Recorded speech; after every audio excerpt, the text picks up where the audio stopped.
থাপ্পড় দিয়ে 32টা দোকানে ফেলা দিল একেবারে। বদমাইশ কোথাকার, ফাইজলামি করছো মিয়া এখানে। এতগুলো মানুষ চুপচাপ বসে আছে, ওখানে হাসাহাসি করতেছে। আজীব একটা অবস্থা। নগদ আমি আজীবনের পরিবেশ দেখে আজকে প্রথম দেখতেছি। কেবল বাজে রাত 9টা।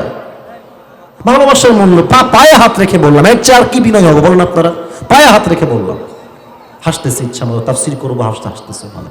আস্তাগফিরুল্লাহ। তাকবীর দেন, নারায়ে তাকবীর। মাফ চাচ্ছি, আমি ধমক দেওয়ার মানুষ না। পোস্টার আমার ছবি, এটা আমার হাসির ছবি। আমি হাসি করেই কথা বলি, আমি মজা করেই কথা বলি, ভালোবাসি সবাইকে। এটাকে তোমরা উইকনেস হিসেবে নিও না, মেহেরবানি করে। লম্বা সময় আমাদের কাছে নেই, অল্প সময় আমরা একটা সূরা থেকে তাফসীর পেশ করব। সূরাটার নাম হচ্ছে সূরাতুত তাকাসুর। আমার প্রিয় নওগাঁর ভাইরা, আমি তাফসীরে ঢুকে গেলাম।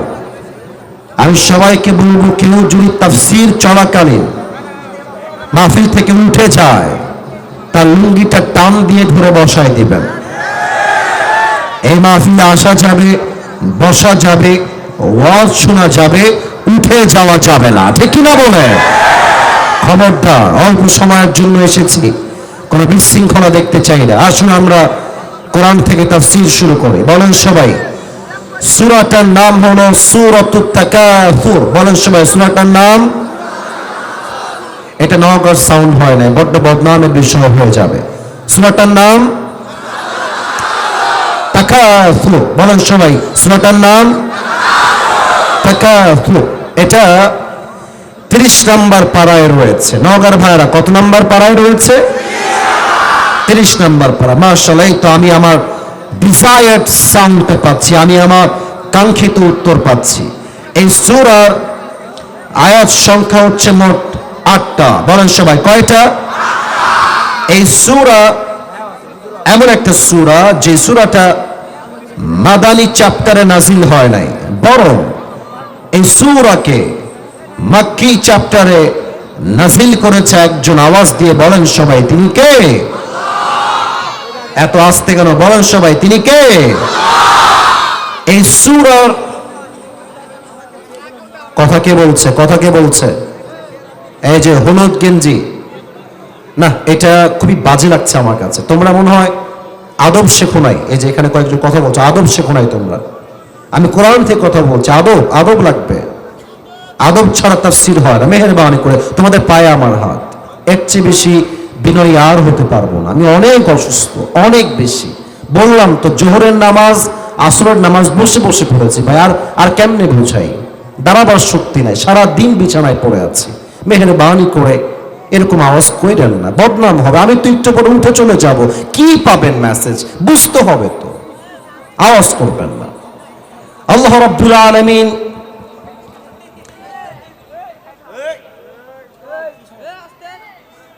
এক থাপ্পড় দিয়ে 32টা দোকানে ফেলা দিল একেবারে। বদমাইশ কোথাকার, ফাইজলামি করছো মিয়া এখানে। এতগুলো মানুষ চুপচাপ বসে আছে, ওখানে হাসাহাসি করতেছে। আজীব একটা অবস্থা। নগদ আমি আজীবনের পরিবেশ দেখে আজকে প্রথম দেখতেছি। কেবল বাজে রাত 9টা। ভালোবাসার মূল্য পায়ে হাত রেখে বললাম, এর চেয়ে আর কি বিনয় হবে বলুন আপনারা? পায়ে হাত রেখে বললাম। হাসতেছে ইচ্ছা মতো, তাফসীর করবো, হাসতেছে মানে। আস্তাগফিরুল্লাহ। তাকবীর দেন, নারায়ে তাকবীর।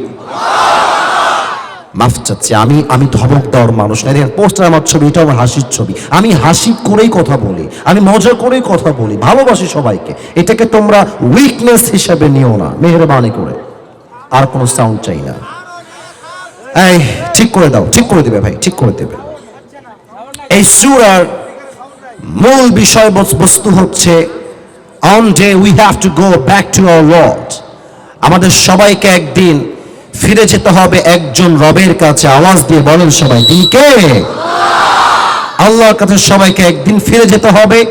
এটাই হচ্ছে এই সূরার মূল বিষয়বস্তু। কলিজার ভাই, সাউন্ডটা ঠিক করে দাও, কষ্ট হচ্ছে আমার কথা বুঝতে। এক্ষুনি ঠিক করে দাও, আপনারা একটু সময় দেন, ঠিক হয়ে যাবে। আসুন আমরা শুরু করি আয়াত ভিত্তিক তাফসীর। আল্লাহ তাআলা বলছেন, আলহাকুমুত তাকাসুর। আল্লাহ তাআলা বলছেন, তোমাদেরকে অতিরিক্ত চাহিদা পাগল করে দিয়েছে।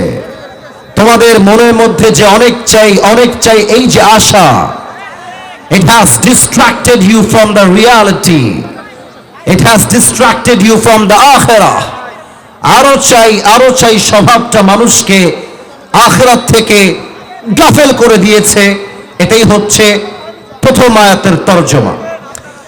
খুব খেয়াল করবেন নওগাঁ কলিজার টুকরা ভাইরা, আল্লাহ, এখানে শব্দ আসছে আল্লাহ, এর মূল মাদ্দা তথা মূল অক্ষর হচ্ছে লাহমুন, লাম হা ওয়াও। দেখা যাক যুবকরা আমার সঙ্গে বলতে পারে কিনা, লাম হা, মাশাআল্লাহ, এই তো আরেকবার ট্রাই করি, লাম ওয়াও, লাহমুন। লাহমুন শব্দের অর্থ দুইটা পেয়েছি। এক, লাহমুন মিন্স এন্টারটেইনমেন্ট, মজা, চিত্ত বিনোদন, যেমনটা কোরআনে আল্লাহ তাআলা বলেছেন। আল্লাহ রাব্বুল আলামিন বলছেন, ইআলামু আন্নামাল হায়াতুদ দুনিয়া লাইবু ওয়া লাহু, তোমাদেরকে জানতে হবে দুনিয়ার জীবনটা আসলে কিছুই নয়, এটা জাস্ট একটা খেলতামাশার জায়গা। আসল জীবন হবে পরকালের জীবন। ইআলামু আন্নামাল হায়াতুদ দুনিয়া লাইবু ওয়া লাহু, you have to know the worldly life is nothing more than play and entertainment. এই পুরো দুনিয়ার জীবনটা জাস্ট একটা মজা আর চিত্ত বিনোদন ছাড়া কিছুই হতে পারে না। এটা বলেছে একজন, তিনি কে? এক, লাহুন মানে মজা, চিত্ত বিনোদন। দুই, লাহুন মানে এমন একটা বিষয়, এটাকে আমি এই মাহফিল দিয়েই এক্সাম্পল দিচ্ছি। এই মাহফিল দিয়েই, এখানে বামে অনেক যুবক, সামনে অনেক যুবক, ডানেও অনেক যুবক, ওদিকেও কিছু যুবক আছে যারা বাজারে বসে বসে এখন রাইট নাও এই মুহূর্তে কেউ চটপটি খাচ্ছে, কেউ ফুচকা খাচ্ছে, আবার কেউ বাহিরে দাঁড়িয়ে দাঁড়িয়ে বিড়ি টানতেছে। আসতে কেন, জুনে বলার কথা ঠিক আছে কিনা? লাহুন মানে এমন একটা বিষয় which keeps you busy and takes you away from something that you were actually supposed to be doing, যেটা আপনার করার দরকার। এইটা বাদ দিয়ে যখন আপনি অনর্থক কাজে লিপ্ত হয়ে যান, এটাকে বলা হয় আরবি ভাষায় লাহুন। তার মানে ওদের জন্য জরুরি ছিল চটপটি না খেয়ে, বিড়ি না টেনে তাফসীর মাহফিলে অ্যাটেন্ড করে তাফসীর শোনা। ওরা এখন তাফসীর বাদ দিয়ে বিড়ি টানছে, টিকটক চালাচ্ছে, চটপটি খাচ্ছে, তারা লাহুনে অন্তর্ভুক্ত হয়ে গিয়েছে। তার কারণ তারা আসল কাজ বাদ দিয়ে নকল কাজে ব্যস্ত হয়ে গিয়েছে। ঠিক কিনা বলেন? এটা হচ্ছে লাহুনের সেকেন্ড ব্যাখ্যা আমি তাফসীরে পেয়েছি।